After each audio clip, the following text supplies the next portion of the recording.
Hi there, and welcome to the first podcast episode of Coffee, Crafts, and Yaps. My name is Amber, and if you like knitting, slow fashion, a little bit of quilting, sewing, and any other crafty adjacent activities, you have found your place and your people. This is my first episode, so I just wanted to let everyone know it will be following the normal knitting podcast structure. So that means I will go through my finished objects, my work in progresses, or whips as we like to call them. After that, I will run through some of my acquisitions. If I do have any non-knitting but still crafty content, such as the sewing I have to show you today, I'll leave that to the end. And if I've read any good books, I will share them as well, because I know I have gotten some really great recommendations for reading from other knitting podcasts. I also may just have some general yappy chattering throughout. So if you don't have a project yet, I would recommend you get one and just grab your favorite beverage. If it was after 5 p.m, I would be hitting the wines. Instead, I'm on the coffee today. I will start off with what I'm wearing today. I will preface this with saying if I do look down, I am looking at my notes on my iPad because I do tend to take a lot of notes when I am knitting, and for whatever reason, as soon as I start filming, my mind just goes blank, so it'll just remind me of what I used. Just gonna pop the coffee down. So what I am wearing today is my rosary jumper. This pattern I obtained from Rosary Apparel. She has a really great YouTube channel, so if you haven't watched it before, I would recommend. I do love her content. It's one of my favorites to sit, sip wine, and knit to. This was made from the Bendigo Woolen Mills Whisper, which is an 8-ply yarn, and the color is cherry. If you can't tell, I do really love a dark red. My hair matches it at the moment. So I did start knitting this in, I want to say July last year, and I finished around October, and at that stage my hair was just the dark color you can see up there, but I decided to change it up semi-recently and go a bit more of a cherry red, so that's why my hair is up today, because it does clash with this sweater. So the construction details is, it is a seam sweater. So seam sweaters do provide more strength because you have the seamed together parts rather than a raglan or a circular yoke, which is all that one piece, so the weight of the garment can start to pull it down a little bit. It has been knit bottom up. So I started front or back, I can't remember, on the bottom, doing the rib. The rib looks to me that I did a 2x1 ribbing, and then I moved into the lace pattern. So the lace pattern is an overall 18 stitch pattern that includes your decreases and increases. So obviously you decrease for the lace work, so you get the nice holes for those decreases, and then you increase so your garment doesn't get shorter as you go around. So once you've knit the front and back, you also knit your arms, and then you just go through and seam them all together.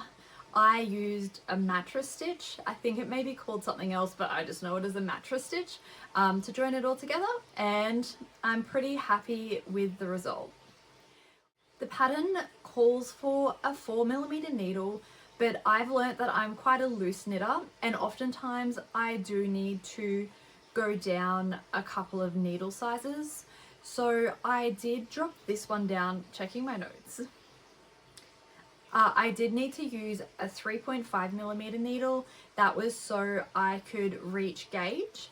And then the ribbing, for whatever reason, I don't have any issues with hitting gauge on ribbing, so I used the standard 3.25mm needle for my ribbing, which is what the pattern called for. The pattern is very beginner friendly for the most part. very easy to knit. Janelle from Rosary Apparel does have a YouTube video to step you through the process. The part that I came a little bit undone is surrounding the lace work when I was working on the decreases for the shoulder and the neckline. So the decreases don't follow the 18 stitch decrease. I believe it's a 12 stitch decrease in increments, and I believe it drops to an 8 stitch decrease as well. So what I found is it says to do it in the pattern. It was throwing my pattern off a little bit. So I just tried my best to stick to it and just impact the parts that I knew that were going to be seamed together and weren't too obvious at all. The pattern is a free pattern. So the history behind it is it was a older pattern in a pattern book. I think it was called We As Shepherds maybe. I can't remember the original designer.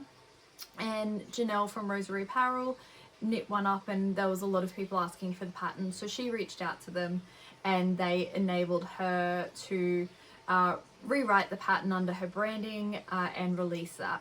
So it is free if you sign up for her newsletter, and then you get a pattern in exchange. I signed up for the newsletter. Honestly, she doesn't spam you with a lot of marketing emails at all. I think I barely get any marketing emails from her at all, but if you were concerned, you could always unsubscribe afterwards. The only other downfall with the pattern is it isn't quite size inclusive. So the original pattern only goes up to 105 centimeters, which is 42 inches, which is quite small. I do have a bust size myself of 95 centimeters, so that the maximum size only being 10 centimeters off my bust size doesn't seem inclusive. I don't know if I dreamt it, but I felt like a lovely user on Ravelry did try and extend the range and grade the pattern. But when I tried to fact check myself, I wasn't able to find it in any commentary. So there may be someone out there who has graded it for larger sizes and it may be available somewhere. But please don't quote me on it. Oh, I should have said earlier, any details that any patterns, any yarn that I do discuss, I will link in the description, because I know sometimes when I'm watching knitting podcasts myself, I'm like, oh yeah, they'll link that pattern in the description, and then I go back after I finish my round to have a look and add it to my Ravelry favorites, and it's not linked and I have to rewind back to go and find it. I'll give you a little bit more of a close-up of the jumper. It does have that really beautiful lace work, which I do really enjoy. I think it's such a pretty jumper. In saying it, I wouldn't wear it in deep winter if you do live in a cold climate. I'm a Queenslander. The joke is if it gets under 20 degrees Celsius that we put jumpers on. It's not really a joke for me, it's true. So I did wear this last month, I believe, which would have been June, which is the first month of winter. It was quite an overcast and windy day, quite like today. It is very overcast and windy here, and I only had a t-shirt underneath and the wind was blowing through and it was quite cold. So I definitely think it is more of an autumn or spring wear. I am wearing it today, but I do have a thermal undershirt on, so when I go outside, if it is windy, I am still toasty and warm. I should have said earlier, please excuse my nails. I am one of those people that I can't sit still and not do something with my hands for a period of time, so I will paint them because I really want nice nails, but I end up not letting them dry properly. I move around and I end up knocking them and bumping them, so they are going to be a little bit messy. I was going to a nail salon to get them done, but if I do that, it's less, sorry, my dog just sat down and knocked the tripod.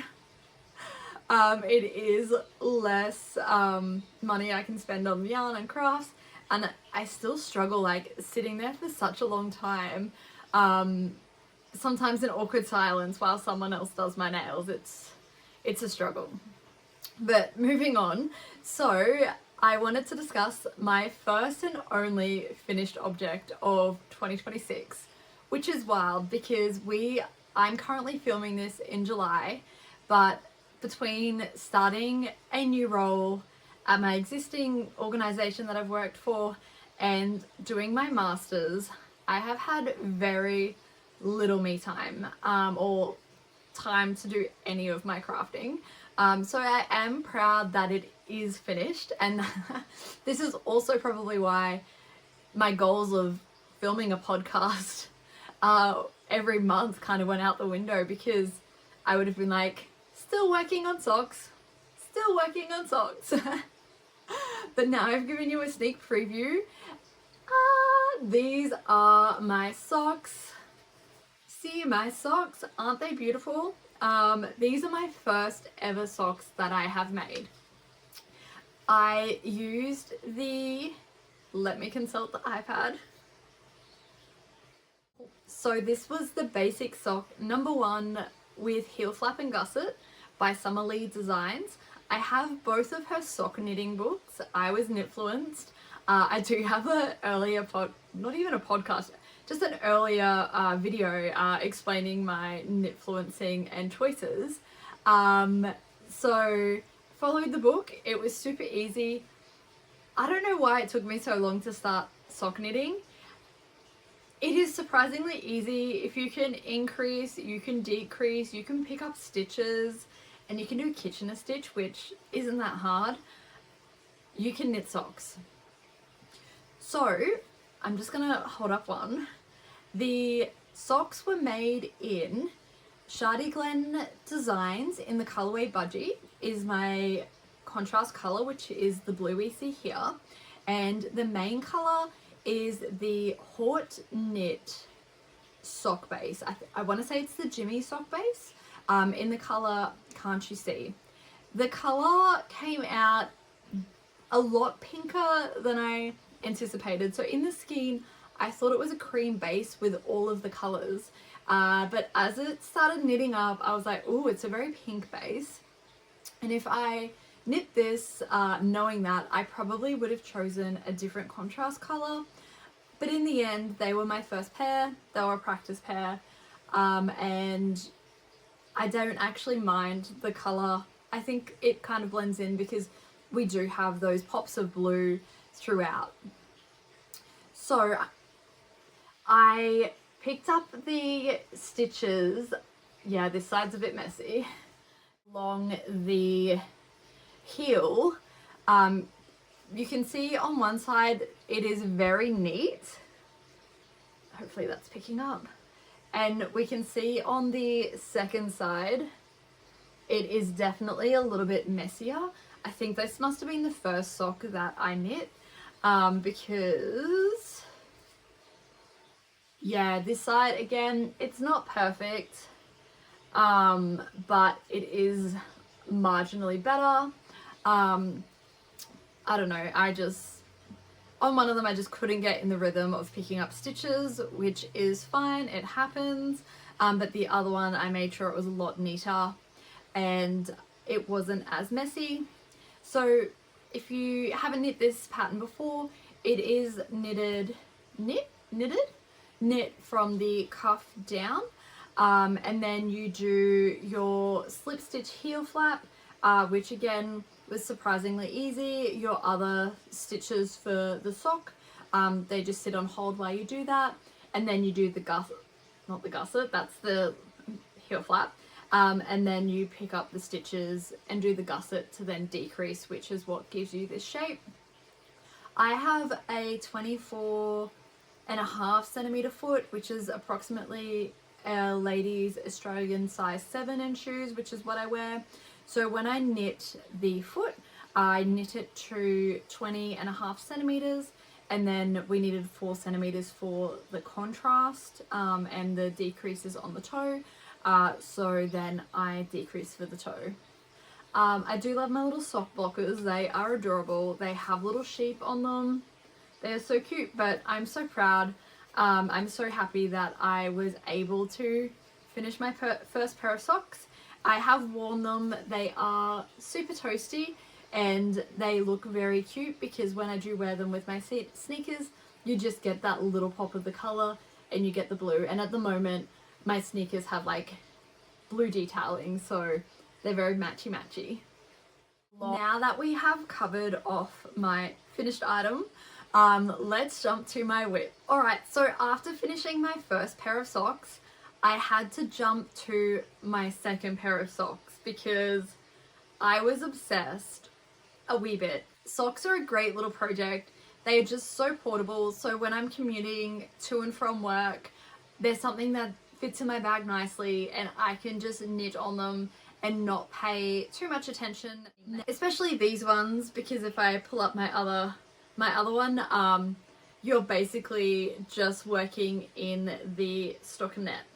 So if you're asking why does my sock not have a heel yet, that is because this is the Afterthought heel sock. Again, by Summerlee Designs. I am knitting from her book, The Sock Project. So I've got my little stitch marker here, and that's where I will be picking up the stitches and cutting it, which does scare me a little bit. I've never done steeking because cutting into my work does low-key scare me, but that's okay. You only live once, like YOLO. So we're going to YOLO it and we're going to cut into this. I was initially planning a different colorway for this sock, but when I started knitting the skein of yarn, it looked so beautiful in the ball and I was like, okay, like I'm loving this, but when I started knitting it, it was kind of giving me army vibes, and I'm not a cargo wearing army print type of girl, like let's be honest here. So then I was initially going to pair it with this yarn, which is the Cardigan Merino Super Soft 4-ply in Dirty Martini, but that to me, when I started on the toe, it just made it look even more army, which I just couldn't deal. So I pulled back the toe and I had some Nundle Woolen Mills 4-ply Laguna, which is like this nice mint green color, which I think lightened the overall look and made it feel less army overall for me. So I really liked these two colors together, and I will do the heel in this color as well. It did make me wish I did the rib in that color as well, just to kind of break up the green on green stripes. Sorry, there was a bit of red fluff on it. I'm pretty sure it was from my jumper. So yeah, I'm really enjoying this project. It's really easy. I've been working it on my travels and during my lectures, so I cannot wait until my second sock is done and I can start on those heels as well. So the yarn I used, I don't think I've told you yet, for the main one is again Cardigan Designs in the colorway Jungle. I picked it up at a random festival last year because there was so many beautiful yarns. I was overwhelmed by choice and I didn't want to start buying yarn and not having a project in mind for it. So I picked up sock yarn because I was like, you can get a ball of socks from one 100-gram skein of yarn, and that was what also solidified me into becoming a sock knitter. And again, I'm obsessed. There will be plenty more socks in my future. Oh, I should have said, so the leg of the sock is, I want to say I wanted to do 10 centimeters, but when I measured it to match my second sock, let's see if they match. Yeah, they match. It was actually 8 centimeters. And then again, my foot is 20.5 centimeters because I do need 4 centimeters, I think it said, for the heel. So yeah, that's why it is looking, I don't know, like a long tube right now. My second work in progress is something I am really excited for. Let me just find my gauge swatch for it. Alright, I don't always do a gauge, but when I do a gauge. So I watch the Lock Knits knitting podcast, and on, I don't know if it was a recent one or an older one, she made the Maker See My Vest, which is a free pattern that Maker releases. If you haven't heard of them before, check them out on Ravelry. They have some really great patterns that are available for free, and they're really good, well written, no AA slop patterns that I find some free patterns are these days. And they had a striped version. I think it was blue, white and orange stripes, and I think Lock Knits made an all black version. Well, again, I fell in love and I was like, I want to make a striped version, but I wanted black, white and grey. So this is my gauge watch. So the top one is black Bendigo Woolen Mills 8-ply classic. The middle one is Bendigo Woolen Mills rustic tweed in the colour confetti, and the grey is Bendigo Woolen Mills classic in the colourway silver. I normally like the Bendigo Woolen Mills luxury range. It's just a little bit softer, but it does stretch so much. Like, you really need to wash and block your swatches if you're going to use it, because it just grows. I have knit with it before, not doing a gauge swatch. I made some beanies. I was like, I make beanies all the time. I don't need a gauge swatch. I ended up having to throw them in the dryer to shrink them down. It was wild. I decided to go with the classic because I thought the texture of it would match the rustic tweed a little bit better, because I was just worried that if I used the luxury and the rustic tweed, the luxury colours were going to grow a lot more and the rustic tweed was not going to grow as much, and my stripes would be not in proportion with each other. But when I did my gauge swatch with the colours together, I found that the rustic tweed against the black and silver, in my opinion, looks very muddy. I really like the rustic tweed confetti by itself, but here it just wasn't doing it for me. I just wanted some like really nice, crisp, clean lines. I dug into my stash and I found that I had a ball of Bendigo Woolen Mills 4-ply, 8-ply. I did have some 4-ply in there, but I didn't use that. Oh, sorry, my dog just knocked the tripod again. 8-ply in the luxury. So that's what I ended up doing. Love like this stockinette curl. Ready? Doing. Oh, that didn't bounce back as much, but here's my back panel of the Maker See My Vest. So I have knitted, but I'm at the stage where I need to come back to the cast on section and pick up the stitches to start with the straps. Would they be called straps? I'm calling them straps that will come over to the shoulders. Maybe it's just the shoulders. I can't find my barber cord. So I really believe it is in my cupboard of doom, and I don't want to go through there. Because my barber cord is currently on my next whip that I'm about to show you. I don't know if you have a cupboard of doom. I have a cupboard of doom. So the house we are in currently doesn't have a lot of storage, and it has like a really small cupboard in my sewing room. It's one of those situations where I'm pretty sure if I open it, things are gonna fall out. So I need to spend a good weekend going through it all and reorganizing everything, but I'm pretty sure that is where my barber cord is. It's in there somewhere. I did open it and I have like a set of coloured drawers that I got from Officeworks years ago, and I've got one with knitting and I've got a couple of drawers that have like quilting tag, knitting, sewing, and I did look in the 2 knitting drawers and they weren't in there. So yeah, but once I get to a point in my next project, I will put this end on the barber cord and then I will pick up the cast on edge. I really want to get this done, right? So I have been watching everyone's Australian sheep and yarn or sheep and wool show video at Bendigo. I live in Queensland. Work has been crazy. There was no way I was going to be able to get down to Bendigo for that. So I decided that the Queensland Yarn Fest is towards the end of August. I think it's the 22nd and 23rd of August. It's about a 2-hour drive from me, and I'm going to go there instead. And at a yarn festival, obviously, you need to wear something you made, or I feel that I need to wear something I made. I feel very strongly about that, but that's my personal opinion. If you don't agree, you don't agree. And I really want to make the vest to wear to the Queensland Yarn Fest.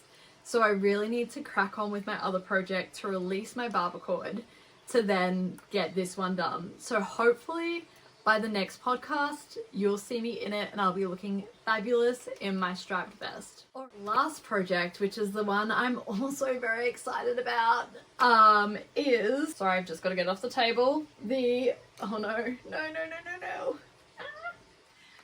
the Lucy cardigan by, oh my god, the Knit Pearl Girl. There's the barbacord. Do you know what? I could probably just cut the barbacord because there's enough there, but I bought it in a pack and it comes in a little tin, and I just worry that for whatever reason, if I'm knitting a blanket and I need a super long barbacord, this is my only super long barbacord because I've cut my other ones, so that's why I haven't cut it yet. But isn't it cute? Alright, so this is the Lucy cardigan. I think I already said that, but I'm repeating myself, by the Knit Pearl Girl. The yarn I'm using, it's so soft. There's like a competition at the moment between this yarn and the Nundle Woolen Mills Lagoon sock yarn. Like, this was so soft. When I started knitting it on it, I was like, I've never felt such soft sock yarn. It was wild. But yeah, so this one is super soft as well. It is the Louie and Lola DK, hand-dyed DK yarn. It's 80% merino and 20% possum fur in the colorway Cradle Mountain. A couple things on this one. We'll talk about the yarn first. So I heard about possum yarn a little while ago, and I was watching Society Knits. Again, she's another great YouTuber. If you haven't watched her, please go check out her videos. And she knit a beautiful cardigan in the Louie and Lola possum and merino blend. I can't remember what cardigan was, but I feel like it was a very gorgeous, like pink, like a dark pink color. It was beautiful. And I had never heard of Louie and Lola before because obviously I live under a rock, and I didn't realize that they did possum yarn. And I wanted to expand my yarn horizons and experience like different textures. I knit a lot of Bendigo Woolen Mills, which is mainly merino, but I wanted to try like camel, a little bit of yak, and some possum. Oh, I have tried mohair, which came from goats, and then mohair, which didn't come from goats. It was like a silk mohair. I was really ignorant, and I didn't realize how they get the possum for the yarn. I just assumed they farmed it like sheep and goats, but they don't. So Australian brush-tailed possums, which I have heaps in my yard, they're very cute, they're fluffy, you hear them fighting sometimes. They're a pest in New Zealand. They cull them, their pelts are used to make yarn.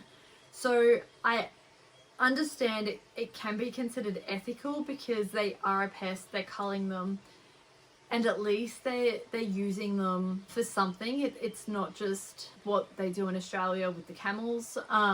They just cull them and just leave them there to rot, which is pretty devastating when camels could be utilized for multiple things, including yarn. So I'm a little bit torn about the yarn. I don't know if I will be knitting with possum again. Because of that, I haven't made up my mind. But yeah, a little bit torn. I chose the colorway Cradle Mountain because my husband and I went to Tassie 2 years ago, I think it was.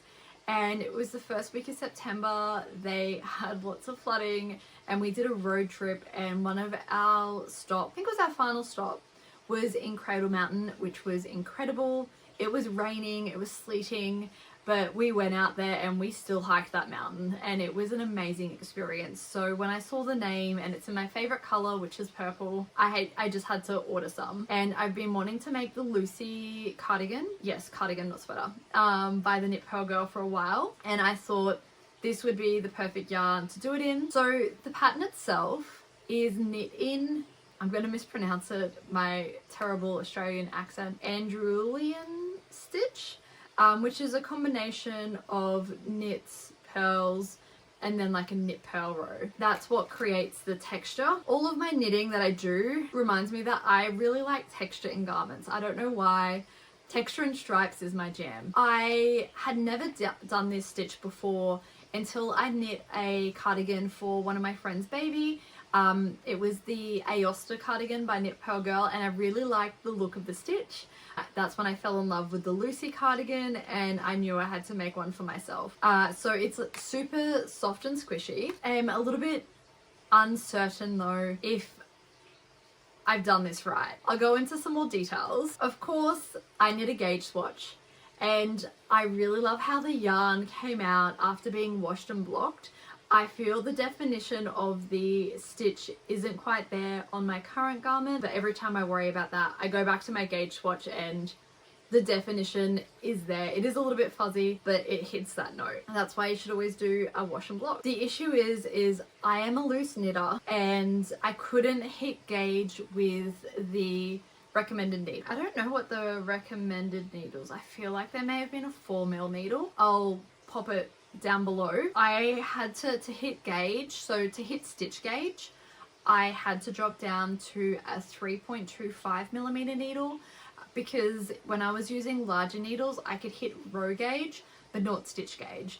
And stitch gauge is more important because row gauge, you can knit more rows to get that gauge, but if your stitch gauge is too wide, then you have to amend your stitch count, and ain't nobody got time for that. Also, this pattern has a lot of positive ease. I don't like overly boxy garments because I feel like they make me look bigger than I am, and I'm not a perfect size 8. I'm happy with my body the way it is, but I just don't like overly baggy garments that aren't flattering to me. I decided to knit the size B. I think doing that I would only have an additional 4 to 5 centimeters positive ease, which I can deal with, right? We're good. Because I sized down my needles, I feel like I should have knit the next size up. So I should have knit a size C, but then that would have added in more positive ease. So overall, my concern is my back panel. I knit exactly how it said, which it also had a section where you had to measure how much length that section of knitting was. So I'm trying not to give away too many details because it is a paid pattern. But I feel because I couldn't hit row gauge earlier, that the section where you had to do a repeat of XYZ numbers of rows isn't as long as it should be. So that's what my concern is. I'm a little bit concerned about how it's going to fit me around the underarms. The pattern does have a drop shoulder design. I've got my shoulders here, they have been done, and I'm just working on the front panel. The front panel needs to hit 10 centimeters. And then you work your decreasing rounds for the underarm, which reflects what we've done on the back already. So I'm at 8 centimeters currently, so I have 2 more centimeters to go before I can do the decreases. Join it the front and back, take out that barber cord, start working on my vest. But I'm super excited to see how this lands. I am a little bit worried in terms of timing. I don't think I'm gonna have it ready by winter this year. It will most likely be winter next year, but that's the same thing that happened with this cardigan sweater. I started in July last year and I didn't finish it until October. It is super squishy, it feels really nice, and I just hope I don't have to rip back a whole heap of stitches, a whole heap of rows, and unjoin the front and back panel to add more length to that back panel to make sure it's not an awkward fit in the underarm area. I do have one more whip. If you follow me on Instagram, you may have seen it. I'm not discussing that. It's currently in timeout. It's in the naughty corner. We can discuss that next time, but it's a not a today conversation.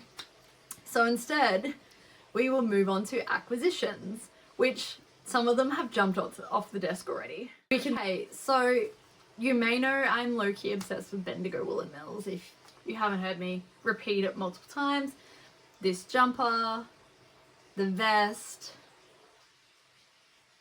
they're all in Bendigo Woolen Mills, and so are my acquisitions. So first of all, I will say it's all sock yarn. I have 2 balls or skeins of they're not skeins, Emma, 2 balls of the Bendigo Everyday Wool, the Bendigo Woolen Mills Everyday Sock in the colorway navy. This is a 4-ply. It is an 80% merino, a 20% nylon blend. Okay. Sorry, my dad just texted me saying, hey, do you want to go out for lunch? He lives 3 hours away, so it's a little bit short notice. But anyway, moving on. So 4-ply navy. This is to make I want to say an everyday beanie by Katova Kika for one of my friends. So Christmas knitting is starting early. So I have made the beanie before. It is a rib construction and it's made with 2 4-ply yarns held together. I just went with a sock yarn for this one. The earlier one that I made was with the Nundle Woolen Mills Chaffee, which was quite nice. But this person, I'm not 100% sure of their head size and they will wear the beanie to death. So I just wanted something that they can wear to death essentially, and I just thought the nylon part of it would give a little bit of extra strength and wearability for them. Next to it should be for socks. So I've got the Bendigo Woolen Mills Everyday Sock in the colour Merlot, and the second colour is in Emerald. I had a vision and the vision failed. For whatever reason, these colours came up so different on my computer screen. So this colour looked a lot more teal, and when I'm going to grab my whip. And when I was debating about how to tone this down so it wasn't so army, I ordered this because I was like, oh yeah, the teal would look nice hopefully, and it came out a very different colour. The name should have given it away, Emerald, but no, it didn't. So we're gonna pivot. So the same friend I'm making the beanie for, I'm gonna make Christmas socks. So I'm gonna pair the green and red together and work my way through the Summerly sock project book.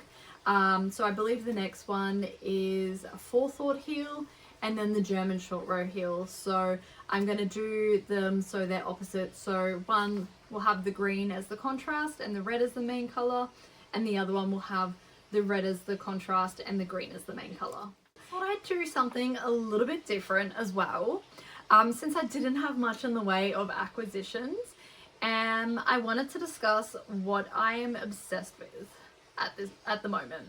So first one is the Sunday top by Anna Herman. Sorry, I'm looking down at this if I'm not making eye contact with the camera.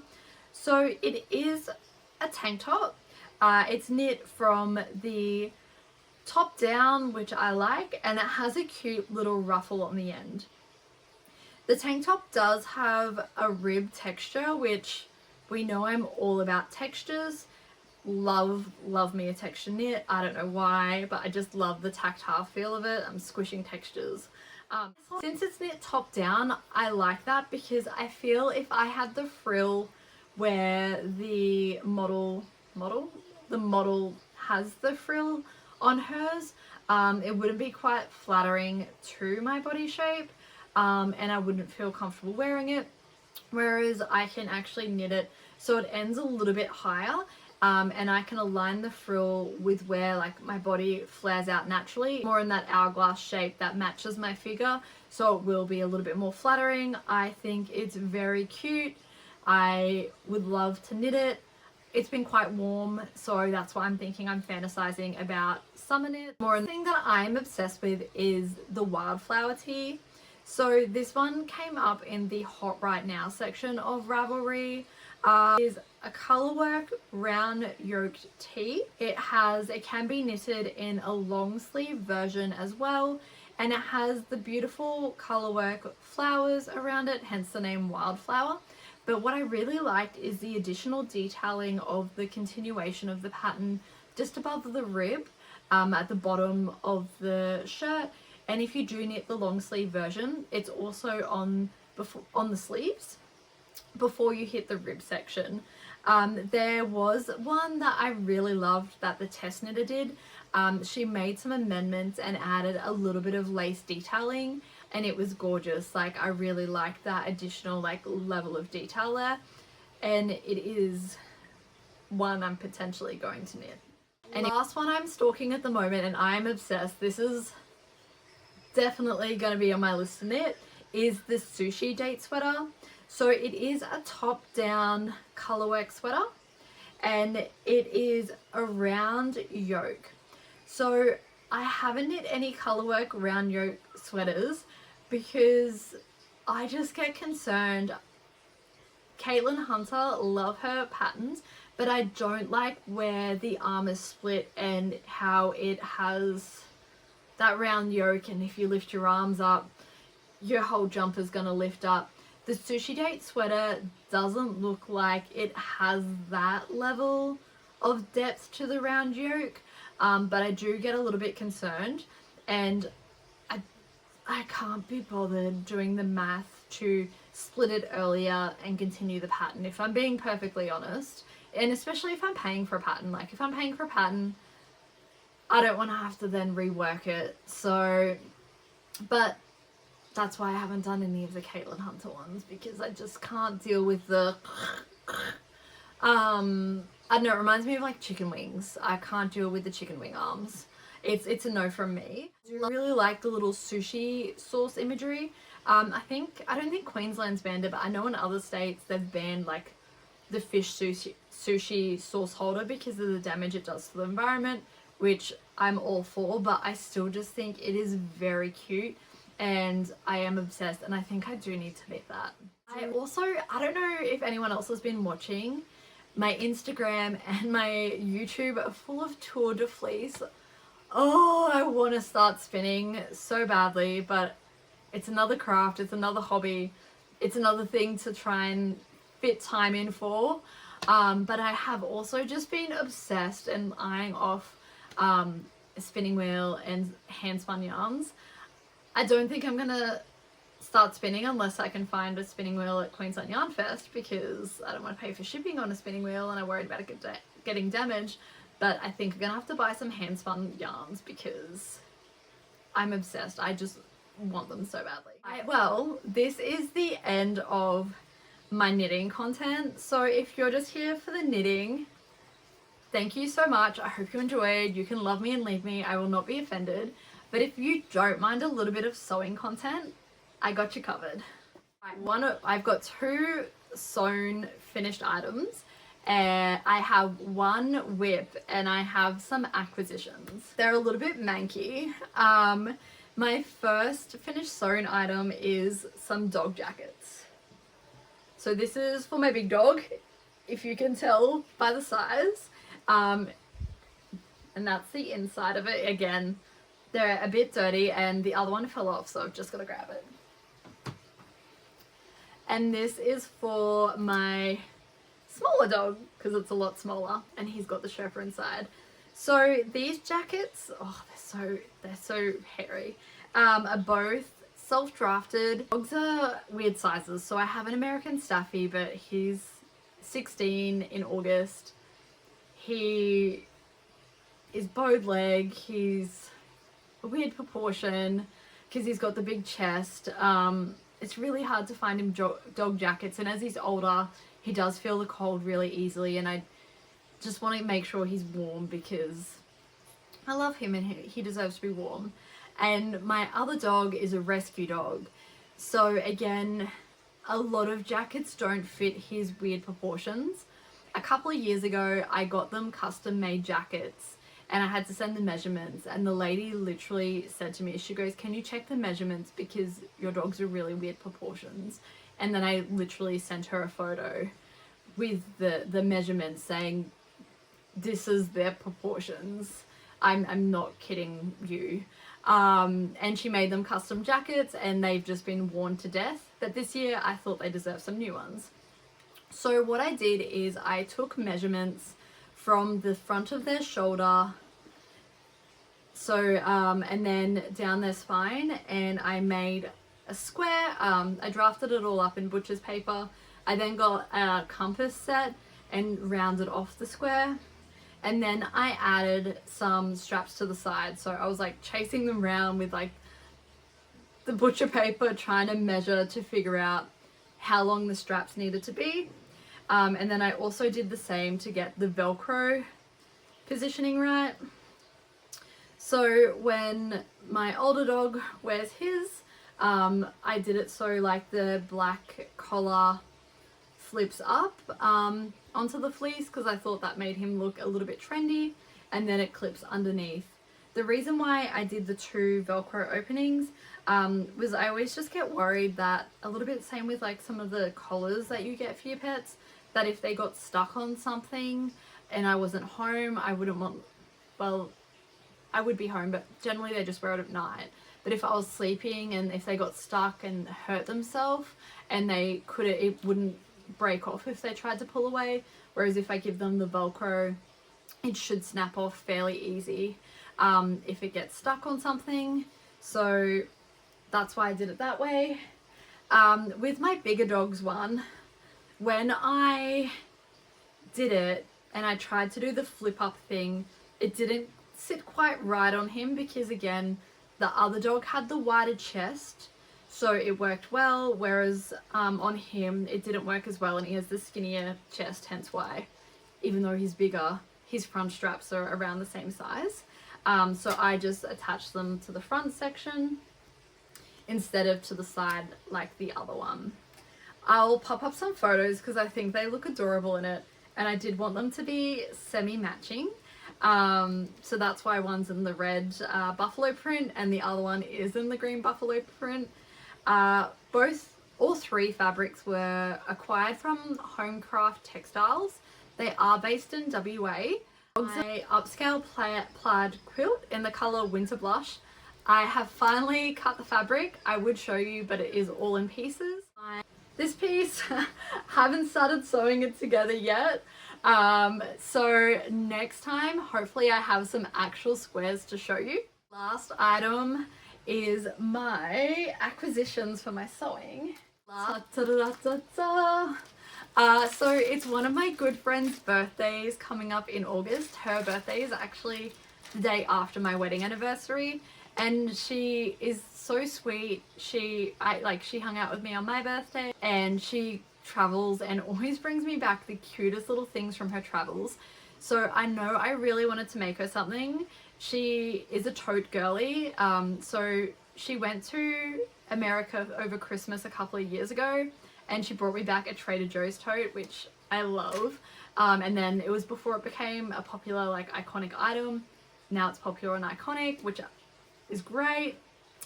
So I decided I was going to sew her a quilted tote. I think the pattern is called the Everyday Quilted Tote by Knot and Thread. I ordered the fabric from, sorry, I just took the bowl off, from Next Date. Look how cute it came. I love it, very cute. So my friend is a journalist and used to teach journalism at a university as well. So when I saw the typewriter fabric by Ruby Star, it is in a canvas as well, which is great. I could not order it. So the outside of the tote is going to be the typewriters, which will be so cute. And the knot and thread design has, it has the binding on the outside, which is a very cute detail, and it's why I ordered that pattern. So I have this cute little love heart print, which I thought went so well with the hearts on the typewriters. So I'm going to fussy cut this for the binding, so it should have a heart on either side of where the item is bound. And then on the inside, I have this adorable little strawberry print. Again, it's pink. I thought it all tied together, but again, I couldn't go past it. I thought it was so cute. So actually, I'm not going to be able to show you in the next podcast because this is a monthly thing, and I'm probably going to give it to her before I film the next one. And make sure I take lots of photos because I think it's going to be adorable. A variegated tutti frutti thread would look very cute on the outside of the tote. If you're still here, thank you. I was going to cover my book recommendation, but this is going to be long enough. That can wait. I'm sure by the next one I can yap your ear off because I'll have less to show you, because I'll probably be like, progress, but probably not any finished items at this rate. So thank you so much for joining me. It is my first podcast, so if you do want to see more, please like and subscribe, even though I feel so cringy asking that. And yeah, I'm gonna love you and leave you, and now I'm gonna go have lunch with my dad. See you next time.